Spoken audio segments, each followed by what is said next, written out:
we're not planning to make you an ace fault finder, we're planning to make you an ace fault preventer. And I guess that's the sort of theme that I'm looking at. Ask me any questions as we go along. Hopefully I've picked sort of 20 slides out of this 300 massive slides that does seem to flow together. So let's have a look at the first one and see what it's telling us. The first one is, in my opinion, many hydraulic systems are destined to fail even before they run for the first time. This is, in my opinion, the lack of knowledge and understanding that many people still have when it comes to installing and commissioning hydraulic systems effectively, and the problems that start and manifest themselves during the build way before the hydraulic system actually runs. It is an interesting one. I've just got myself involved with a working party with the British Fluid Power Association, and it's quite an eminent team, and that doesn't include me. I'm sort of just there as a bystander. But they are looking now at a guideline which will come out in the next year, specifically a guideline on cleaning hydraulic hoses. And as I travel around and I talk to many particular companies, I go on shop floors, I see them assembling machines and things like this, I still think hose cleanliness is a big grey area. I'm not saying that people don't clean hoses out. I'm not saying they don't check contamination levels of hoses. But I can visit 10 different companies and they do it 10 different ways and have 10 different interpretations. The last meeting that we had was last Thursday, and it's all relevant that I'm telling you this because it was at JCB, the last meeting. And I'll tell you how the discussion went. It was about 2 hours discussing how to carry out slosh testing on a hose. This is where you take an hydraulic hose that's recently been manufactured and been flushed out, or supposedly flushed out, and you then check the contamination level and collect the debris by gravimetric analysis, through gravimetric analysis. There was a big discussion on this hose. Do I shake it like that? Do I shake it like this? Do I twist it? So even down to the definitive of how you should check the contamination level of a hose, there are so many variations on a theme that this lot needs sorting out. So it will come down to a particular guideline, and that really is built into that first statement, that there is a lot of contamination built into hydraulic systems, and this is problematic before the hydraulic system actually starts up. And it's to do with ownership. Now, the greatest guarantee of success when carrying out fault diagnosis is, without a doubt, the person that stood at the side of the machine that's at fault, and their knowledge and understanding of the problem. I know that when you've got a 30-ton excavator broken down in a quarry, and it's night time and it's pelting it down with rain, and somebody's asking you how long you're going to be before you get this thing running, it's a difficult task. It's a very stressful task. And the only thing that's on your side is your knowledge and understanding of that machine, that absolutely thorough understanding, not the sort of I'll have a go, you know, give this a couple of turns and let's see what happens. Well, who'd have ever thought that pipe would have blown off like that?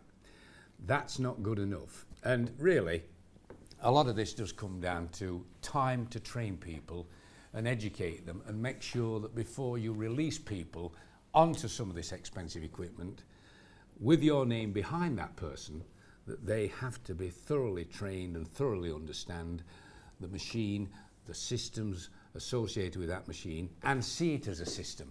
Because of the integration of control on a lot of machines now, it's no longer just trying to diagnose that the seals are faulty on the cylinder, or the pump's running hot, or it's a leaking hose or something like that. It has to be seen as a much bigger picture. So I still come back to this. You've got to have that upfront knowledge and understanding. You've also hopefully got some experience behind you to be able to handle the problem, because it is a serious problem when a machine's stood and it's downtime and you're losing expensive, you know, it's costing you a fair amount and things like that. But there is a lot of pressure on that person at that point. Your ability to investigate the problem and follow logical procedures. It's so easy when you're under stress to be seen to get, put your hand in the tool bag and you seem to be doing something.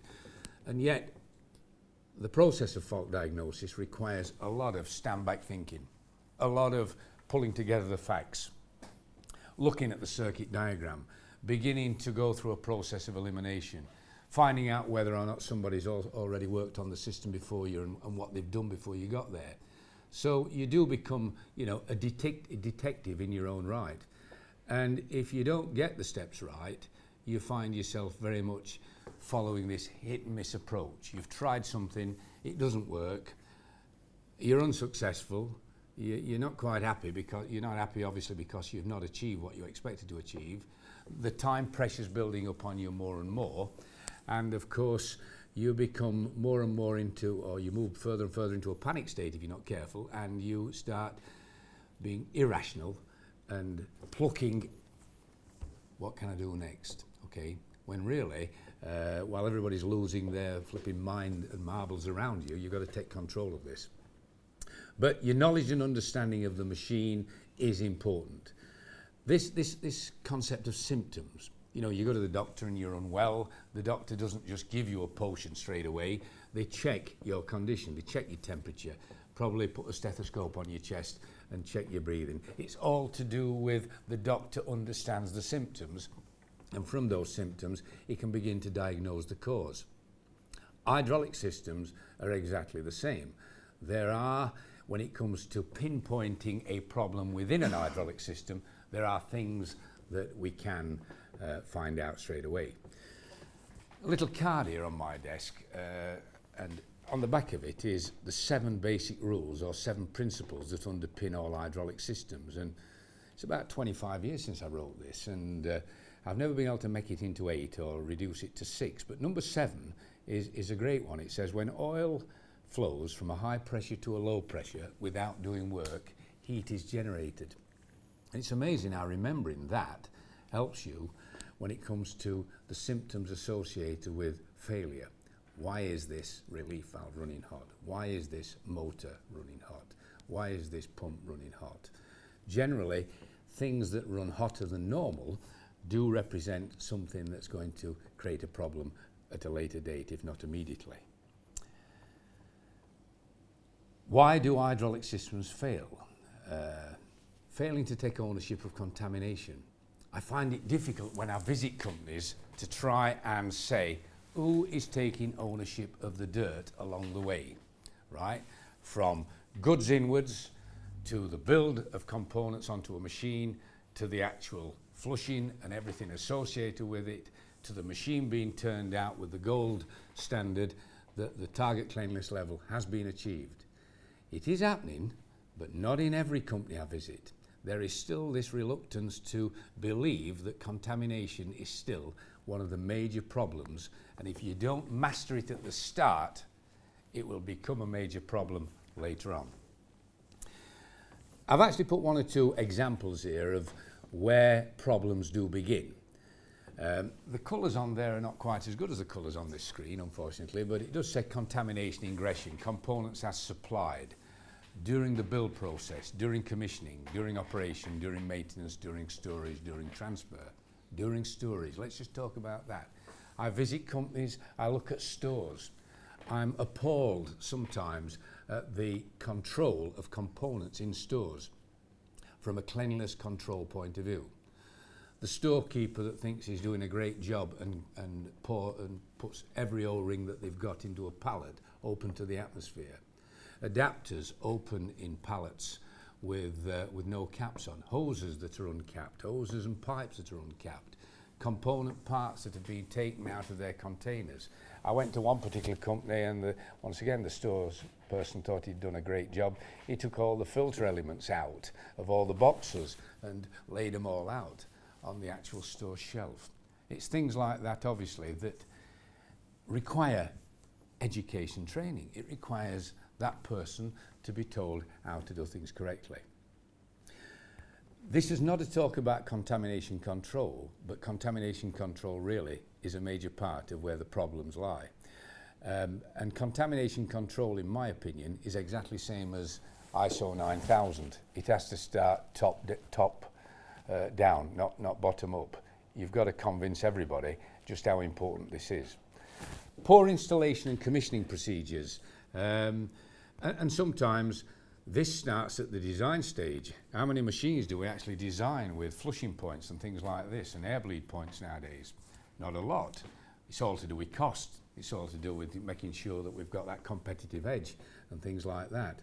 But in many instances, when you're commissioning a system, to flush it, to reach a cleanliness level which is well within the target that you want the machine to run at, is the preparatory work which will save you hours and hours of fault finding at a later date. But it's not easy to convince companies that we should do that. I still find lots of situations where people pour oil directly into the reservoir, right? New oil, in most cases, is not clean enough for the dirt sensitivity of many of our hydraulic components. Oil has to be filtered into a reservoir. There's also this misunderstanding of that a filter will take out all of the dirt, I emphasize the word all of the dirt, above its micronic rating. And that is wrong, it won't, okay? A filter will take out so much dirt above its micronic rating, but it will pass a large amount as well. It does depend upon what's called the beta ratio of the filter, but in most cases, if we were cleaning a system up here, if we put oil into a reservoir here, we would put the oil on a circulating loop using an offline filter unit and pass it through that unit for at least 10 times before we were taking the first oil sample to check the contamination level. So the concept is, right, I am putting the oil into the reservoir and I'm putting it in through a filter. But what I'm saying is that is only half the job. The oil that's passed through that filter it may still not be clean enough to meet the sensitivity of the pump. There are other things, poor maintenance. I visited recently a paper mill in Scotland, and it's good to be able to tell stories like this. And when I got there, I got to the debarking area, and the guy was changing a C-top valve on a subplate, and he didn't clean around the valve at all.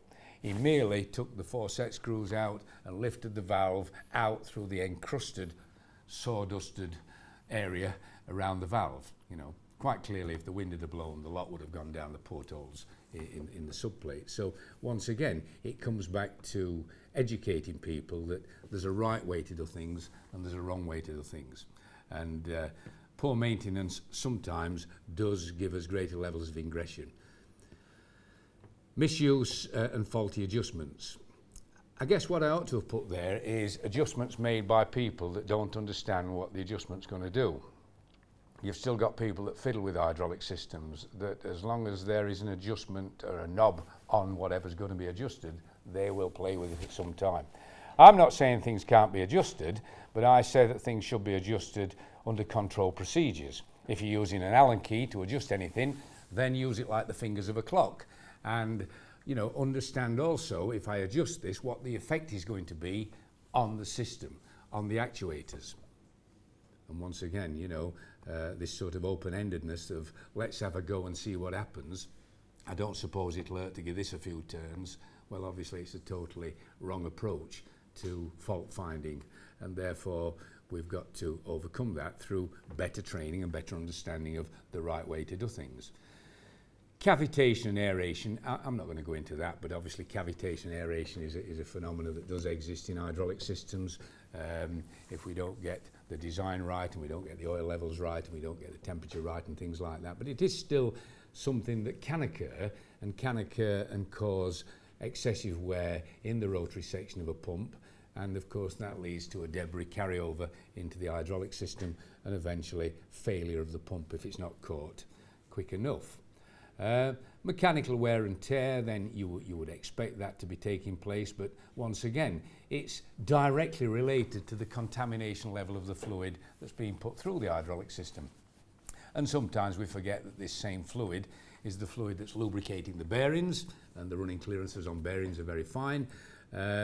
We concentrate our minds on rotating sets in pumps and things like this and motors, but forget that all this lot is supported by a shaft rotating on bearings. So the rate of wear is very much dependent upon the quality of the hydraulic fluid and of course the contamination level of the fluid. Leakage. We still do get leakage in hydraulic systems, and we've got people who are talking about not using hydraulics because they can't stop leakage. To me, that's a negative step forward because we can stop leakage. We don't have to have leakage. If we educate and train people to use the right compatibility when it comes to matching parts together, making sure we've got the right seals, making sure we torque things up correctly, we can actually have leak-free hydraulic systems. I don't believe, and I've been involved with hydraulics over 40 years, that that's a reason for not using hydraulics, because we can't stop leaks. But it is still a problem. Interesting that, as regards a leak. How bad is a leak? 4.5 litres of oil leaked out of an hydraulic system can cover the area of a football pitch with a rainbow film. So it gives you some idea of how small a leak has to be before it can become an environmental problem. So it's just, you know, facts like that, and I'm full of useless facts like that, but they're the sort of things that bring out how important it is for leakage. I mean, in coal mining, when we were underground in coal mining, it didn't matter. You know, you had a leak and that enhanced the coal. But on the surface now, leakage is a very important issue, and also from an health and safety point of view, that fine leakage can result in skin penetration and stuff like this. Pressure peaks, then obviously the design of the system, making sure that it will withstand any outside influence that causes the pressure to rise, and the way that we design the system to make sure we've got fast-acting relief valves and things like this that can handle it, then that would begin to overcome the problem. The wrong oil specification. You'd be amazed how many times I get asked that question about mixing hydraulic oils. You know what I mean? We have a close working relationship with most of the oil companies, and it's quite clear when you talk to representatives from oil companies, there's the ability to a limit in mixing oils within one company. But when you start mixing different companies' oils, there is an unknown factor, which can lead to things like filter masking, the actual additive packages coming out of solution and things like that. So it is an unknown area, and it's not an area that there's been a lot of people put down on print. You know, you go on the internet and you read about mixing oils, it doesn't tell you much, because this is very much the secrets of the oil companies. But the sort of advice that we've started giving people over many, many years here is try your hardest not to mix oils, okay? If you're using a Mobil DT25 and you're using a Shell Tellus 46 or something like that, then you may get away with it. And then again, you might not get away with it. It's as simple as that. It's exactly the same as last May I was in Ankara, and this guy said to me, we've just gone and put 20 litres of diesel into the hydraulic system by mistake. Will it cause a problem? And I said, by God, will it cause a problem? And you know, the problem in getting alien fluids amongst the hydraulic oil like that will result straight away in the additive package being affected. So the anti-foam, anti-rust, anti-oxidation and anti-wear additives suddenly become sacrificial. And so it's not a case of I put a drop in, will it hurt? It's a case of you've now got to start and take the lot out. You've got to flush it out. You've got to get every little bit out. So making sure that people understand that that oil in that green barrel goes in that machine and that oil in that red barrel goes in that machine is an important issue. Some years ago, I once went to a self-propelled P-Viner at a place called Billericay, and when I got there, the charge pump pressure on the closed hydrostatic system was reading around about 38 bar, and it normally read round about 18, and the machine obviously was sluggish. And so let's get down to the brass tacks. What have we done different? Well, we have had an hose that's burst and we've put this oil in. Well, this oil is the wrong oil. This oil is tractor gearbox oil that you've just put into the closed hydrostatic system. This was not the fault of the person that put the oil in. This was the fault of the organisation who hadn't clearly identified which was the right oil to go in. And so it is important that we get people trained effectively. I put that up there because I thought that was a fantastic picture. Here you see the guy, okay? You don't get many of them in your yard, do you? Terex heavy duty excavator, okay? But you know, it's dependent on that. It's highly dependent upon that or a number of those.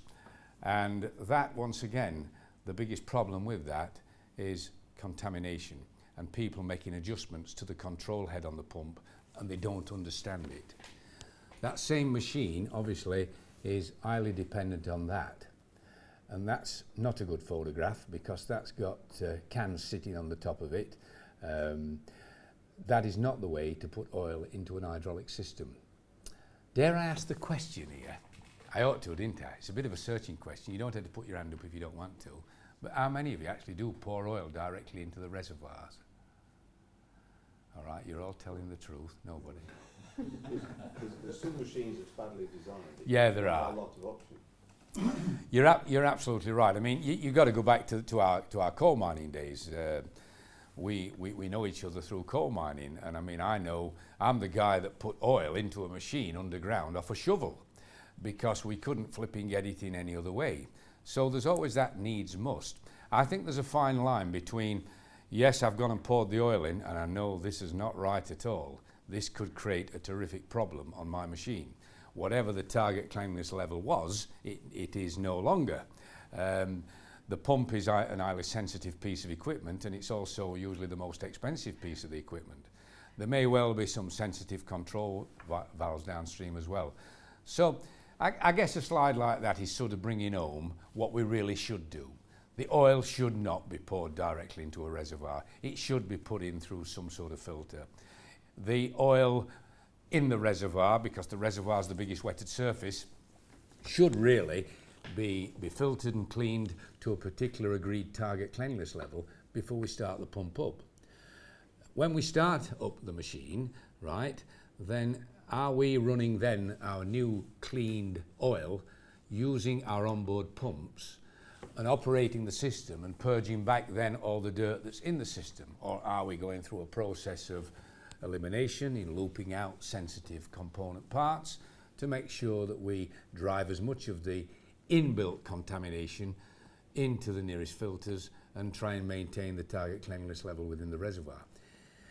Now that sounds a bit textbookish, but I've got to tell you that is how it has to be done if you want to guarantee what's going to happen beyond that point. If you merely don't do any of that, then it may be that the filters on board catch some of the contamination. I recently visited a company, I'm not going to tell you where they are, but I watched them. It's an interesting story, this. I watched them take a manifold block, this was on an assembly line, and screw into this manifold block about 10 cartridges, okay? And this manifold block was then installed on the machine. The P&T and A and B ports were connected up, and immediately downstream of that block was wheel motors. And when I asked the question, you know, have you had any problems? They were telling me that they were having, on odd occasions, wheel motor failures before the machine left the factory. Now just think about it. Every time you screw an adapter into a block, right, there is a certain amount of metal which comes off the adapter and off the threads, and that now exists inside that block. If you don't understand that and you don't know about that, and you now connect an hydraulic motor up downstream of that block, which is driven from it, you will carry over large amounts of metallic contamination into that motor. Ideally, they should have just looped out the motor or put a separate little filter in at that point to at least take out as much as they can do within the constraints of time. And that was the problem. It was all to do with, well, this machine's got to be out this door by 4 o'clock this afternoon and we just ain't got time to do them sort of things. But yet they were having problems literally before they got out the door. So oil is important. Obviously the cleanliness control of hoses and pipes is important. As I said, this is an area that's fascinating me at present, and it's fascinating a lot of other people to try and get clarity on how to achieve that sort of standard where hoses, sets of hoses in readiness to be used have been flushed out, There's a known cleanliness level of those hoses that's well within the acceptable target cleanliness level of the machine that they're going to go onto. Okay, utopia. But isn't that what it's all about? We're engineers. We're not people building things to fail. We want to build things that successfully operate. And it can only occur through this sort of regime. We talked about leakage, torquing up hoses, making sure that they're marked, identifying clearly if there's any movement, regular checking of hoses for leakage and things like this all becomes a major part of the successful life of the machine. And then you've got to come at some point to measurement. Here today, here we are with WebTech, and the predominance of what they're going to talk about is taking measurement. You know, you can't manage unless you measure. We need to know what the norm is. We need to know what pressures are, flows are, temperatures are, and things like this. We also need to know how dirty the oil is and what the contamination level of the oil is and what the nature of the contaminants are. And so I've always been an advocate, actually, of even as the automatic particle counters have evolved over the years, and most big companies produce these things now, I've always been supportive still of a microscope and a patch test kit and taking an oil sample and checking it and looking at it and becoming, more able to say, that's black metal, that's bright metal, that's silica, that's rubber, that's paint, that's welding slag and stuff like that. And you begin to realise where some of this lot's coming from. You'll be surprised where it does come from. I went to a major manufacturing plant in Scotland, and I took with me a 40mm membrane like that in a Petri dish, and I placed it on a girder in the assembly area where they were assembling these machines, and I came back in 24 hours. And in 24 hours, you didn't need a microscope to look at what was on this filter paper. So the airborne dust was excessive. Couldn't see it in principle, but it was there. And then you start to look at the logistics and the layout of everything, where they are building machines and working on machines there, they're grinding across there, they're doing burning and welding across here, and there is a contamination of air in the atmosphere. And we're trying to keep this out of hydraulic systems and keep it out of every component part. So unless we're aware of all this upfront stuff, it's no good becoming an ace fault finder, because this is the preventative side of what stops things breaking down in the first place. Okay, so you're in this room now. Education training is an important issue from top to bottom on making sure that we understand why hydraulic systems fail. Okay, what is the size of the problem? And this is the problem where, people say, well, that looks reasonable, that, new oil, it looks like a Chardonnay, it smells like a Chardonnay, okay, I could near enough drink it. And yes, yet it's probably highly contaminated. It's hard to envisage that the running clearances on a pump may be as low as 5 to 8 microns. Even with a pair of spectacles, we can only usually see down to about 40 microns. So here we are talking about things which represent 1,000th of a millimetre, and it's at the bottom end of it that we're trying to keep out. It's an hard task. It's not that we can keep it all out, it's a matter of getting this balance between running clearances, sensitivity and contamination levels that these component parts will run at. Where you're operating systems with, say, gear pumps, they tend to be able to tolerate a little bit more dirt than when you move on to axial piston pumps and in some cases vane pumps and things like that. That's not a reason for not keeping the oil clean, but it is a fact that those sorts of pumps are more tolerant. Once you've got the sort of construction of an axial piston pump and all the engineering that goes into those sort of things, you've got a lot of sensitive parts. What you get from it is an absolute fantastic service in providing flow and a combination of pressure to match what you want, but you've got to make sure it starts right. So it is size that counts, and as I say, 3 to 10 micron dynamic clearances on the piston of an axial piston pump. Okay, that's how it can quickly become. That's how the swash plate can quickly become. That's how the slipper can quickly become. the machine, that big machine, that 400-ton excavator is now stood. It's no good kidding yourself, it's down, it's not working, okay? Not only is it not working, unless it had some good quality built-in filtration, the carryover of debris from this failed pump has now possibly contaminated a large percentage of the system and component parts downstream. So really, effective maintenance and effective troubleshooting can be actually improved upon by effective design. Okay? If you don't get the design right part from the point of view of contamination control, that can also let you down. Okay, so our aim is to become an expert fault finder, but become an expert in fault prevention. I said that earlier. Okay, one or two facts here. You probably already know some of these because these are slides that have been around for a while, but you do travel about and you do see hoses that have been installed, and for somehow the ley line of the hose has got a twist in it, and it's being left like that, but 7 degrees change in ley line can result in a reduction in service life of about 90%. So straight away this hose is already going to be defeated by the fact that you've weakened its ability, and especially under pressure it will begin to stress it even more by virtue of that sort of thing. So these are, in my opinion, the 5 basic requirements when it comes to fault diagnosis. Okay, these are personal knowledge requirements, right? If you're asking me to come and sort a problem out, you would expect me to have these 5 things as an absolute minimum. I need a knowledge and understanding of fundamental principles. You might say, well, I understand fundamental principles. I'll tell you now, we stand up here in front of groups and we start talking about what the effect of a relief valve is on the performance of an hydraulic motor. Does it alter speed? Does it alter torque? And you'd be amazed at some of the answers that we get from people that have worked with hydraulic systems for many, many years. So it doesn't hurt for us all to have a refresher every now and then on fundamental principles and get the facts absolutely right. Flow makes it go. Pressure provides the pushing force. Oil in a system takes the path of least resistance, and that sort of thing.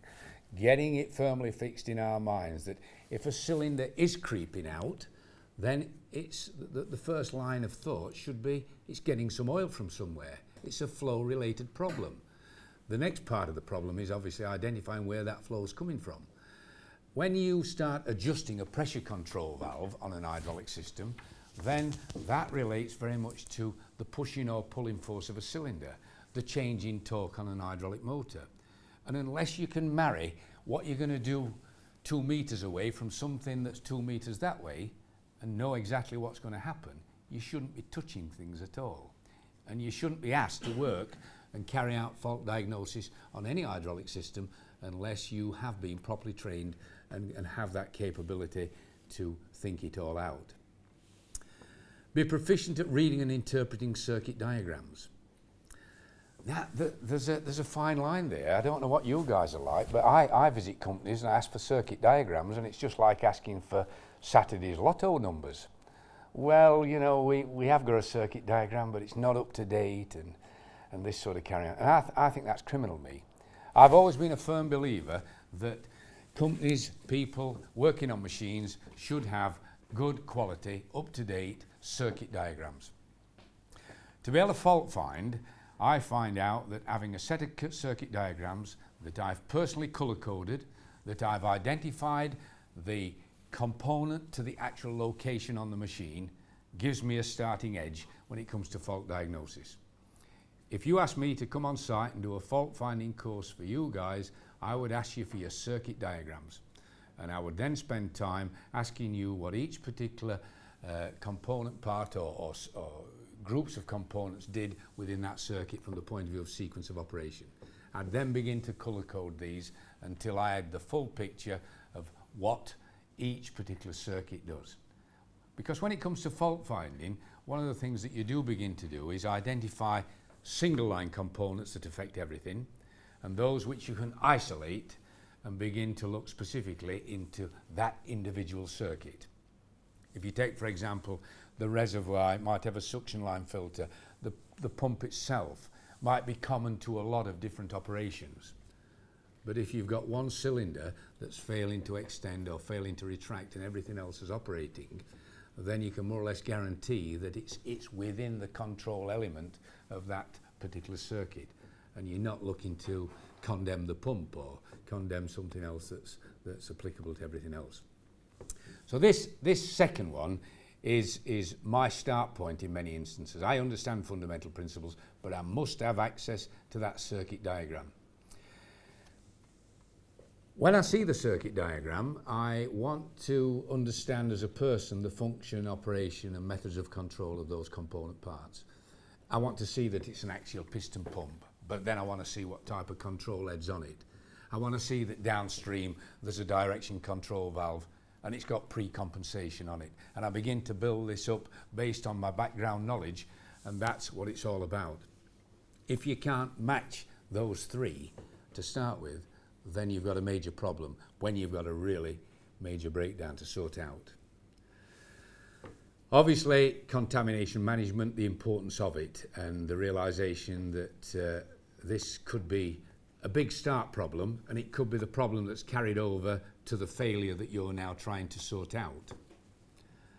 And then, of course, the safety aspects of it. We must all work safely, and you know, actually approaching a machine that's at fault and realizing that you can't just jump in feet first and start believing that the problem is going to be sorted out in minutes. It may take hours, it may take days. However long it takes, you're not just curing, you're not just putting the fault right, you want to cure it as well. You want to prevent it happening again. It's as simple as that. If we look at the machine-based level, then I've got to be able to read and interpret the actual circuit of the machine. There's no way around it.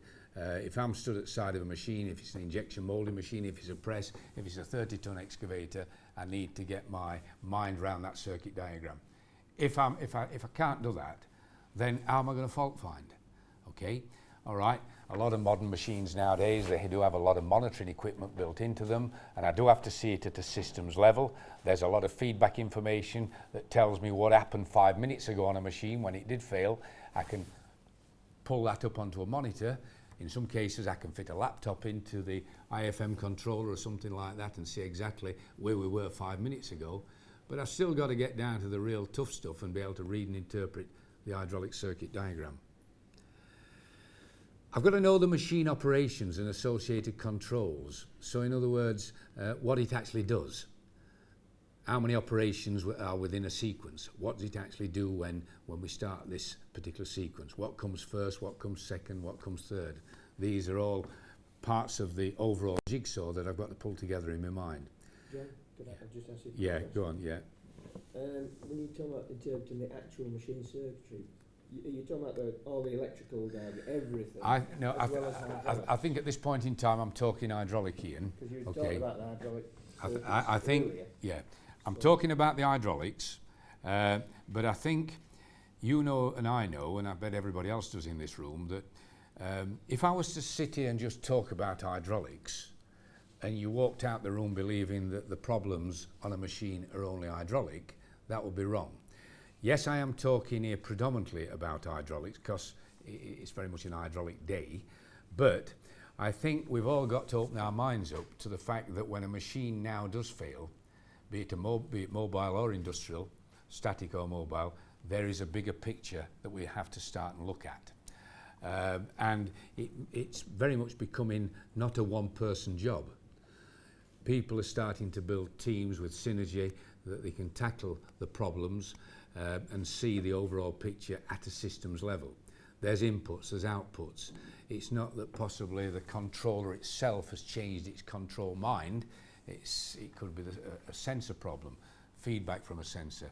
It could be that the machine has a logic statement built into it that's now causing it to do something which is different to what it did before. I'll give you an example of this.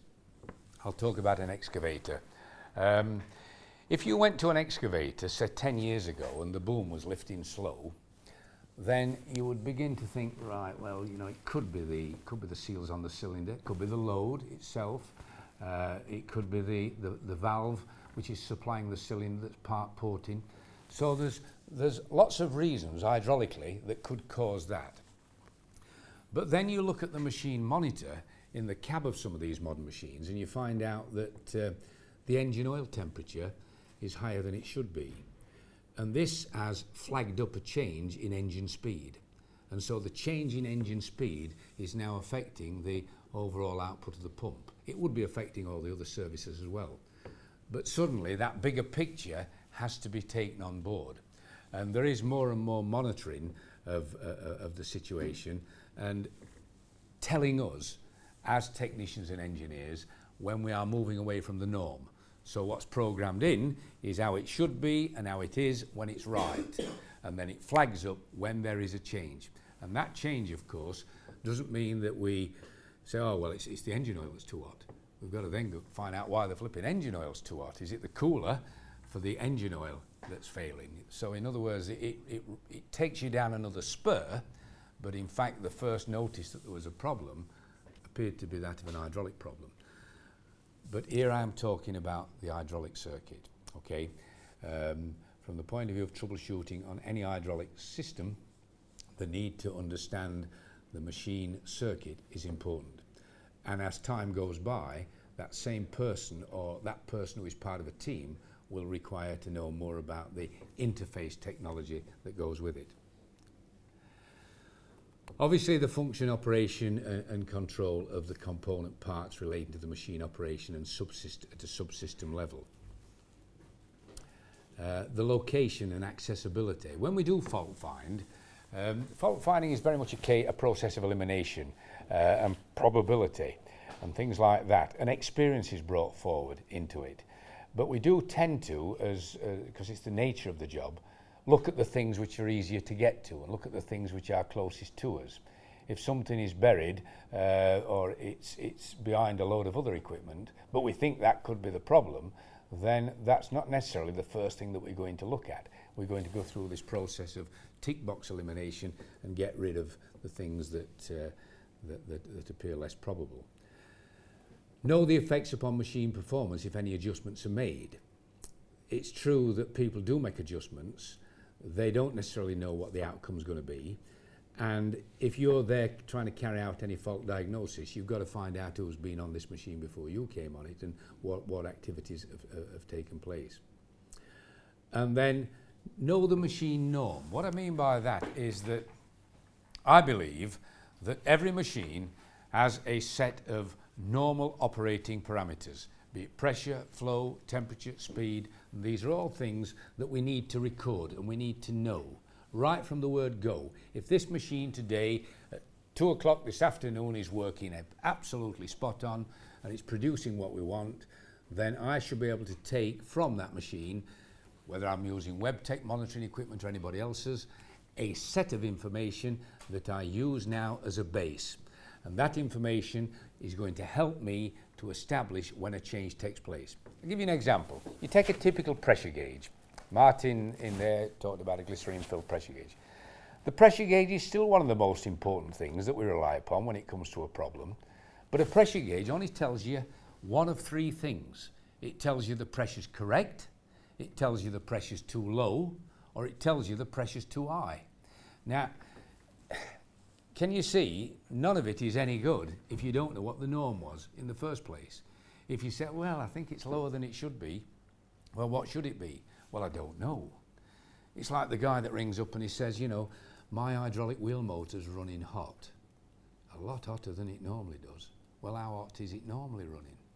You know, and it's this norm thing that does become important. Know how to apply diagnostics and interpret results. That will come out at some point today. But it is important that, you know, even if you place a pressure gauge in the line, that you know what's downstream of that pressure gauge, that you know exactly what that pressure is telling you. It's telling you the resistance to flow of everything below the point of the pressure gauge and things like that. And this is where then reading and interpreting the circuit diagrams becomes an important part against the test point where you've placed the pressure gauge. And then know the procedures to follow, because it's not just a case of, right, I've got all this information What shall I do? What did I do last time? There is a proper procedure. We call it fault cause remedy. But let's just look at symptoms. If we take the human body is a machine, okay? The fault often starts in a change of performance. So imagine a runner now, and you've suddenly got a change of performance. I'm running slower than I did yesterday, right? I've slowed down. There must be a reason why I'm running slower than I did yesterday. Symptoms help us to diagnose the cause of the problem, resulting in a change in performance. And this is the same with an hydraulic system. There is a symptom associated with a change in performance. And we've got to work on this to be good at it and to be able to recognise what these symptoms are. Some symptoms are obvious and present physical or visual telltales. The runner may have a training injury. The hydraulic hose may be leaking. The cylinder rod may be bent. The connecting pin has failed. There are things that are obvious. This is why I say to people, when you go to a machine, before you start delving into the intricacies of fault finding, use your eyes, use your senses, okay? Look at the oil level in the reservoir. Look at some of the obvious things. Look around to see if there's any oil on the floor. Also, look at the mechanical aspect. Is there anything foul in the machine? Who would have ever thought that pin would have come out like that and prevented that cylinder extending? So don't go feet first into the problem is an hydraulic problem before you've looked at the physical attributes of the actual machine itself. Don't miss that point. Then, of course, there are some symptoms that are not obvious, okay? The runner may have a fever. His temperature is higher than normal, affecting his performance. The pump may be running hot due to increased internal leakage. Measurements may have to be taken. So it's what's tangible and you can see against what you can't see. But if the pump is running hot or the pump is running noisy, then it may be that's how it runs. If you never know, if you've never observed it, if you don't know that it's this hot and you've never checked the temperature, or you've not observed just how noisy it is, whatever noise means. I mean, we have pumps in that lab area and some are noisier than others, but there's nothing wrong with them. It's just that that's how they are. So, why do hydraulic systems fail? They fail, or what are the symptoms rather? It's the symptoms we're trying to get to at this point. Well, obviously, temperature is an important symptom. Vibration, noise itself, a change in noise, change in pressure, slow operation, changes in cycle time, erratic operation, and oil deterioration. That's an interesting one, oil deterioration. Let me just tell you about something that we've done differently here in the last year. We have Lubrizol on the NFPC advisory, and if you know of Lubrizol, they're one of the world's leaders on additives. And we always used to tell people here on our training courses about the deterioration of oil due to oxidation. And it's a fact that the life of a mineral oil is very much limited by how much it can hold back on oxidation. And when an oil oxidizes, it does become problematic in that it produces lacquers, it produces sludges and stuff like this, which can all become an irritant to sliding spool valves and fine clearances and things like that. Especially where you've got solenoid operated valves, you can start getting stiction. Okay, just one or two facts now, and this is, did you know? Okay, did you know that if you've locked oil in a cylinder and the temperature of that cylinder on a machine, the sun's shining on it and the oil's locked in it, and there's a temperature change of 10 degrees, if the oil is trapped and can't get out, there'll be a pressure change of 118 bar. That's phenomenal, isn't it? 118 bar. Okay, so proactively monitoring noise, fluid, component temperature and cycle temperatures are all effective ways to detect conditions that can lead to costly component failures and unscheduled downtime in hydraulic equipment. Operating pressure should be periodically recorded and checked against the norm. Okay, conscious of time. It's important to remember that in an hydraulic system, flow determines actuator speed and response. Therefore, a loss of speed indicates loss of effective flow. Flow makes it go. And that's the first thing that it says on our little card that we give people out on training courses here. Symptoms, slow operation. Okay, well, the slow operation could be external leakage, reservoir level low, internal leakage. Action, study the circuit diagram, identify the places where oil could leave the circuit. Remember, oil leakage results in heat generation. So in other words, if you have oil leaking internally, one of the best symptoms is the fact that wherever it's leaking, it will be hotter. It's as simple as that. It's not the easiest thing to sort out, where you've got a very complex system, and especially where you've got manifold blocks with screw-in cartridges and things like that. If you take an hydraulic cylinder though, if you've got seals leaking on an hydraulic cylinder, then one of the best ways to prove this is to run the cylinder to the end of its stroke and operate it at the end stroke position for a period of time, and eventually the return pipe will be hotter than the supply pipe, because as oil travels from the high pressure to the low pressure, it generates heat.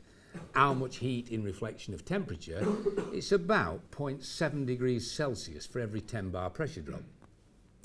All right, the sort of textbook approach is take the return pipe off and see if there's oil comes out, but I always remind people it's pretty difficult on a SAE flanged hose of about 2-inch diameter to start taking that off, and it might be positioned such that it's below the reservoir level and there's going to be a fair amount of oil come back on you. So you've got to be careful with those sort of things. Checking of the hot spots using infrared thermometer guns and things like this can be very useful. And we've got those sort of things here, and we show people how to use them when it comes to checking pump temperatures and running oil over relief valves and seeing exactly how things run hot. Okay. The influence of internal leakage means that slow operation and high fluid temperature often appear together, and this is where you've got to be careful you don't get things mixed up. This can be a vicious circle. When fluid temperature increases, viscosity decreases. It's this balance now. The temperature's gone up, the viscosity's gone down. When the viscosity decreases, then internal leakage increases, resulting in a further increase in fluid temperature, and so the cycle continues. So it's now a sort of downward spiral, and you've got to be aware of this interrelationship between temperature and how it affects the oil. That's just showing you a range of different devices that WebTech use. The one I always am cautious of is the one that's fitted into the pump case drain line. Okay, it's never been the best of places for me to fit a flow meter. You've got to be very careful when you start fitting things in pump drain lines or motor drain lines that the back pressure associated with the component doesn't outstretch the seals. So you've got to be careful on things like that. But there's lots of devices now that's available to us, intrusive and non-intrusive, to allow us to check the performance of our systems. Still on slow operation, right? Pressure is a measure of the resistance to flow. Is the slower operation, or slow operation, don't say there, due to an increase in load? What I say, it's no good condemning the hydraulic system till you've had a look outside. It could be an increase in load. Check the machine for external obstructions, misalignment, structural failures. Study the circuit diagram, identify the test points, and check the operating pressure. If, of course, the reason why a particular actuator is running slow, if the pressure is high, then it has to be related to some form of restriction to the flow, and that restriction to the flow may well be this increase in load, and you've hit the cracking pressure of the relief valve, or you've hit the compensator setting of the pump's backed off, and all that is associated with the fault itself. Okay, I've mentioned that about the pressure gauge only reads one of 3 things. Okay,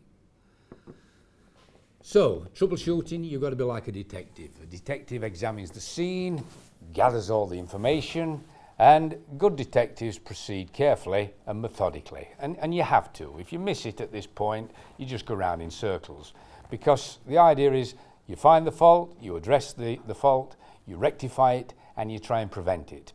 It's as simple as that. Not just, you know, I've cut my finger, I'll put a plaster on it, and then next time I put my finger in the knife drawer, I'll cut my finger again. That's no good. We've got to find out what's in the knife drawer that's actually causing the cut in the first place. And then, from the point of view, success is not based on luck. As the troubleshooter, you are expected to fix it. I mean, let's face it, you can feel the heat on you when you arrive. because everybody's expecting you to pull the rabbit out of the hat. So making sure that you're forearmed with all the information, that when you get there you ask the right questions, making sure that before you start using any tools, you've studied the circuit diagram. And I always see it like a funnel. There's all this information at the top end which you've got to find out, and then you're going to put it down and it's going to come out at the bottom of this funnel, and that's going to be an action. What I'm actually going to do now. And you've taken all the information into consideration. Time pressures are on you. Every minute that the equipment isn't working, money is lost and the customer is dissatisfied. Okay, prevention obviously is better than cure. It's not enough just to fix it, but obviously we've got to find the cause of the problem and create a total cure to it. You must correct the true cause. If you don't take time to identify the true cause, then it'll be back, I'll tell you. If you just say, well, you know, that's a quick fix, on your way. And sometimes we have to do this. If time pressures are on us and production's down and this sort of thing, we've got to create a quick fix, but we do know that we've not rectified the problem or the cause of the problem. We've merely just moved it to the next stage. So all problems have 4 dimensions. You've got to identify the problem, you've got to identify the location of the problem. Remember, all this is on your memory stick, by the way. You've got to find, you've got to look at the timing, when it occurred, right? What was happening at the time when it occurred, and things like this. From the point of view of, has it occurred before? Has there been any adjustments made? Has there been any maintenance carried out? And the extent of the effect of the problem. Is it a single circuit that's at problem, or is it the total machine that's at problem? So it's single line components against the total picture. I don't bother too much with that one. Let's go to the next one. And then really that begins to wind things up. If you come here to the National Fluid Power Centre, we have to educate and train people to follow a procedure. We go through everything that tells them why faults occur, the way we can prevent faults, but then we go through the true fault finding exercises in the lab area where circuits are built, faults are put onto them, and they then have to follow this particular regime.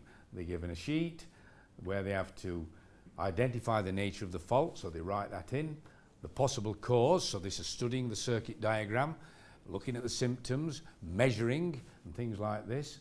They've got to put down the location, they've got to identify the control signals to be checked, and then the actual remedy and action.